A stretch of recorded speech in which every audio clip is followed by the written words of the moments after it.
This is John McNeill with another MRT virtual tour. What follows is a video of the Romanesque parish church at Kilpeck in Herefordshire. It was made at a particular moment during the coronavirus lockdown, when travel restrictions had been lifted, but churches were not yet open. And here we are, at Kilbeck, the church built of the local old red sandstone, mostly in rubble, but with dressed stone used for buttresses, window surrounds, and of course for sculpture. Lots and lots of sculpture. And it is primarily for its sculpture that Kilpeck is best known. This sculpture was produced by a specialist workshop known as the Herefordshire School, which seems to have emerged a few years previously from Hereford Cathedral. But before we take that any further, it may be worth looking into what lies behind the creation of Kilpeck. The church is not alone.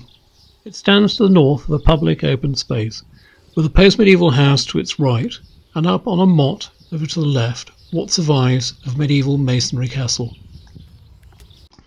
The relationship between these spaces has been carefully thought out, something which perhaps becomes clear if one looks to plan. Kilpeck is a planned Anglo-Norman village, laid out at some point in the last quarter of the 11th century.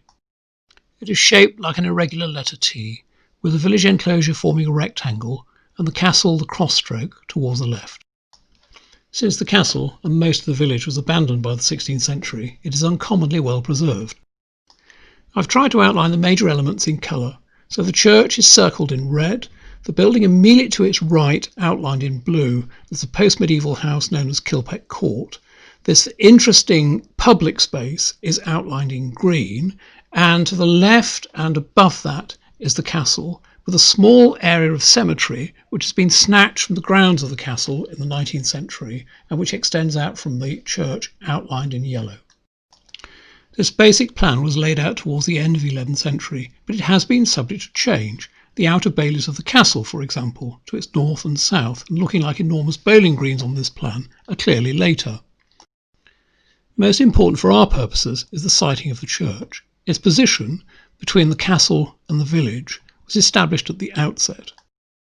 So, I think, was the open space to its south, intended as the village marketplace.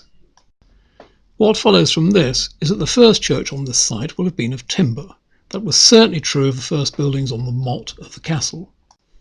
The replacement of that first timber church with a masonry structure was a significant enhancement, and as far as the evidence allows, is something that seems to have been undertaken during the early 1130s. We know this because in 1134 the holder of Kilpeck, Hugh, son of William Fitznorman, gave the church a chapel dedicated to St Mary in the castle and other lands to the Abbey of St Peter at Gloucester, now Gloucester Cathedral. Gloucester then established a priory at Kilpeck, but the priory was outside the village, at arm's length as it were. Nor did Hugh give Gloucester the manor of Kilpeck. Effectively, he was simply making over ecclesiastical title to the monks at Gloucester, as many of his contemporary landholders were doing elsewhere. He wasn't himself moving out. Though this is speculative, what I think follows on from this is that Hugh was the developer of the church and probably the occupant of the building that preceded Kilbeck Court, able to gaze out both upon the church and the castle. So to get back outside again, with a view something like this.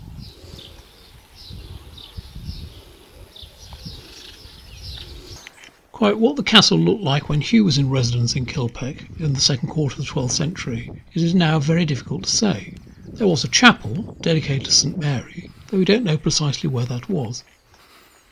This ditch and the motte existed, though the stone buildings that you see above that motte did not. The two sections of wall that remain standing up here originally formed part of a shell keep dated from the end of the 12th century. We're just panning past the back of a fireplace here. And then, over the sheep, rather amazingly, is a circular opening which connects to a drain and which originally would have been used as a standing urinal by the castle garrison. The views, as one might expect, are commanding. The triangular peak that you see to the left is the Skirrid above Abergavenny, and the Black Mountains here. And as we begin to move across the West Herefordshire countryside, you can see this falling away of the Black Mountains down to create the gap through which the Wye flows at Hay-on-Wye.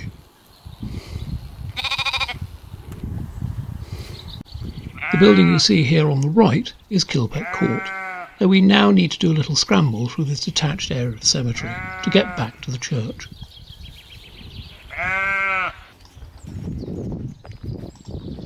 Scramble isn't perhaps quite the right word. We're now in a detached area of the cemetery in what was formerly a castle bailey.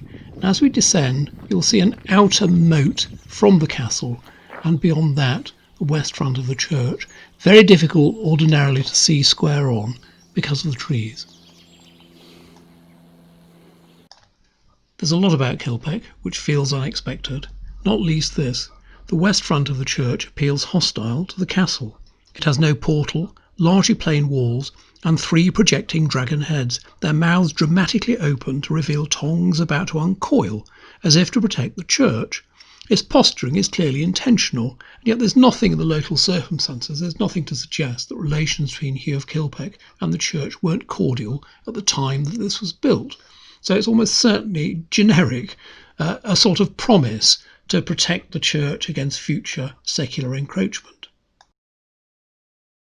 And if that were not enough, around the corner the real fireworks begin. This, Kilpeck's south portal, was the only Romanesque entrance to the church. Its virtuosity doesn't only extend to its surface finish. The jambs, for example, are cut as monoliths with the capitals, but they've been so expertly set in the surrounding masonry that the junction is hardly discernible.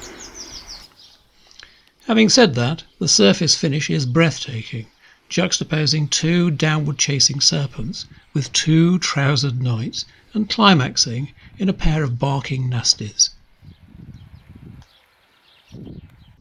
The tympanum depicts the tree of life, while around it the arches are arranged in 2 orders. The outer order we'll come back to. The inner order consists of 3 parts, with right-angled chevron, a roll and a hollow. Emerging across the hollow and trespassing on the roll are creatures, little angel here at the top, many of them with tongues or beaks out, so as to grasp the roll. This is known as beakhead and is part of a relatively new ornamental vocabulary.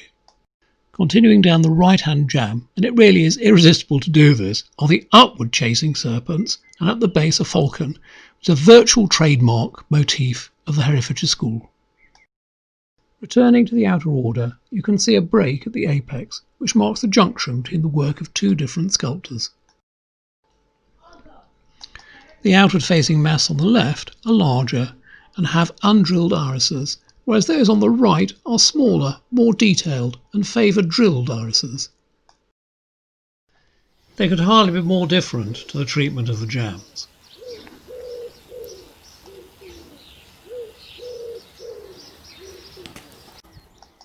There is quite a bit of this at Kilpeck when it comes to the sculpture, disparities of handling, or even of finish. It's particularly clear when it comes to the corbel table, where, notwithstanding the fame of the shield and gig figure here on the left, many of the corbels have been simply roughed out, rounded, and then left, and have a soapy quality at some remove from the magnificently finished corbels of the central apse bay. These are one of the real high points of Kilpeck, a row of 6 corbels, effectively protecting the altar within. Given that there are 6, the central position is shared between a head and the Agnus Dei, a lamb carrying the cross. But what magnificent heads, heads that compare with the outer order of the south portal. And did they work elsewhere? The sculptural workshop, the Herefordshire school? Well, yes, they did. This is a map I drew up a while ago to show places where the Herefordshire school worked. As you can see, they worked across quite a wide area, from Monmouth in the south to the area around Ludlow on the Herefordshire-Shropshire borders to the north. Their most spectacular work was producing the sculpture for the church from which these arches had been taken. That church was pulled down in the 1750s to make way for the present delightful Strawberry Hill Gothic building. The resulting church so pleased the patron, Richard Bateman of Kilbeck Court, that he wrote to Horace Walpole to thank Walpole for his part in his conversion from being a follower of the Chinese to being a true Goth. Only the Romanesque font was left inside from the old church, though hopefully the similarity between the head of this lion and the heads of the outer orders at Kilpeck is clear. Dickie Bateman also had an eye on the architectural sculpture, and as a lover of all things picturesque, he had that reassembled and placed on a rise around 400 metres north of the church to act as an eye-catcher. As an 18th century composition, it has much to commend it, but for a lover of Romanesque, one approaches Shobden with very mixed feelings now. The effects of erosion have been catastrophic, though there are areas in which the character and quality of the sculpture is still visible. Before it got to that state, it attracted the attention of the artist George Lewis, and Lewis was able to raise through public subscription sufficient to publish a series of high-quality lithographs of Shobden in 1852. Unlike Kilpeck, Shobden had two portals. This is the arch Bateman had reset to the right, and this is the arch that Bateman had reset to the left. And these are those same arches now. There is nothing else like these arches in Anglo-Norman England, and to find their source one has to go to Western France. One composition in particular lies behind Shobden, the new facade added to Notre-Dame-la-Ronde in Poitiers around 1130. But before looking at that, we need a short detour into the recondite world of Western French Romanesque arch composition. Western France is the spiritual home of the radial voussoir. It was first invented here, and it is used in a dazzling variety of ways here. Modular, that is where each individual voussoir carries the same motif. Bimodular, where there are two motifs which are reversed, so that the sequence is A to B. Trimodular, or in fact moving from the inner order outwards, modular, bimodular, trimodular. Multimotif. Multimotif with a notable tendency in the outer order towards grouping voussoirs according to theme or motif. The system could even be adapted to narrative compositions, so here on the upper order you see depicted the Massacre of the Innocents.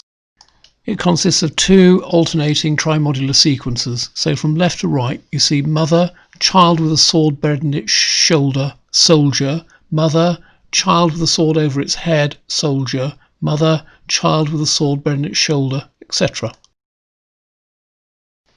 So to bring it back to Shobden, what do we have? Well, the right arch, the main order, the central order, is essentially a multi-motif arch with a notable tendency towards the grouping of elements. And a left arch, which is just terrific, with an inner order which is essentially modular, and a main order which takes a single animal type, a quadruped, and pushes it through a variety of gymnastic poses to inject a mesmerising sense of movement into what is essentially a single subject. The modular and the multimotif have been merged. In the world of radial voussoir construction, that is a very adventurous thing to do. That this happens here, in the southern Welsh marches, is, I think, interesting. Similar experiments are taking place outside Western France elsewhere, in northern Spain for example, and at broadly comparable dates. This is the west portal of San Salvador de Leri, for example, in Navarre. And this is Un Castillo, just over the border in Aragon. Shobden may have been even more accomplished, but in its partial absence, Kilpeck at least survives to give one some insight into the potentiality of a top-notch English Romanesque parish church.